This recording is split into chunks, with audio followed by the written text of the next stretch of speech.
Hello किसान भाइयों, अप्रैल का महीना लगने वाला है। अगर आपके खेत 5 से 10 दिन में खाली हो जाएंगे या फिर खाली हो चुके हैं और आप एक ऐसी सब्जी फसल की तलाश में है जो आगे चलकर अच्छा रेट दे और बढ़ते टेम्परेचर में भी अच्छा उत्पादन हो, आज हम इस वीडियो में जानेंगे कि गर्मी के मौसम में कौन सी फसल लगाई जाए जो अच्छा रेट दे और अधिक टेम्परेचर में अधिक उत्पादन भी हो। गर्मियों के मौसम में अधिक टेम्परेचर के कारण कई फसल ऐसी भी हैं जो उगाई नहीं जा सकती और किन फसलों को लगाया जाए जो आगे चलकर अच्छा रेट देंगी। अगर कोई किसान कम लागत में कोई फसल तैयार करना चाहता है और मंडी भी न जाना पड़े तो आप लगाइए उड़द की फसल, जो 2 महीने में उत्पादन देने के लिए तैयार हो जाएगी और मार्केट में अच्छा रेट भी मिल जाता है। उत्पादन के समय उड़द का मंडी रेट 7,000 से 8,000 रुपए प्रति क्विंटल के हिसाब से बिकता है और गर्मी के मौसम में उड़द की फसल 1 एकड़ खेत में 7 से 8 क्विंटल तक उत्पादन देती है और इस फसल से किसान को अच्छा मुनाफा हो सकता है। अगर हम दूसरी फसल की बात करें तो दूसरे नंबर पर आती है मिर्च की फसल। मिर्च की फसल बारिश में और गर्मियों के मौसम में लगाई जाती है। बारिश के समय लगाई जाने वाली मिर्च का रेट 30 से 35 रुपए प्रति किलो के हिसाब से बिकता है और गर्मी के मौसम में लगाई जाने वाली मिर्च का रेट 70 से 80 रुपए प्रति किलो के हिसाब से बिकता है। मिर्च की फसल को लगाने के लिए खेत की अच्छी तरह से जुताई कर लें और खेत की जुताई करते समय उसमें गोबर की खाद या डीएपी का प्रयोग जरूर करें और उसके बाद मिर्च को खेत में लगा दें। गर्मी के मौसम में लगने वाली मिर्च के रेट अच्छे मिल जाते हैं जिससे किसान को अधिक मुनाफा हो सकता है। मिर्च के उत्पादन की बात करें तो 1 बीघे खेत में 18 से 20 क्विंटल तक उत्पादन होता है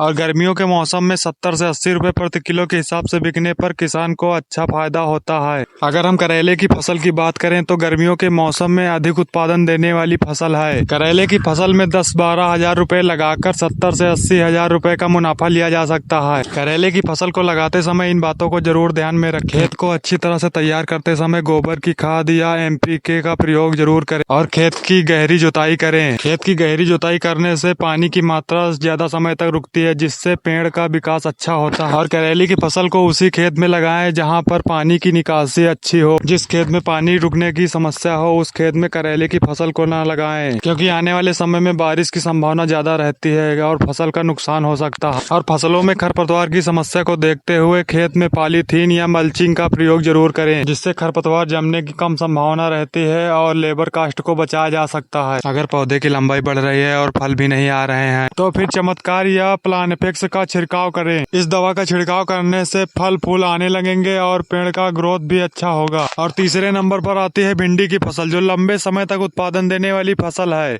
और कम लागत में ज्यादा मुनाफा के लिए भिंडी की फसल को लगाएं। भिंडी की फसल को अप्रैल के महीने में लगाने पर मई या जून के महीने में उत्पादन देने लगती है और किसान को अच्छे रेट मिलने के ज्यादा चांस रहते हैं।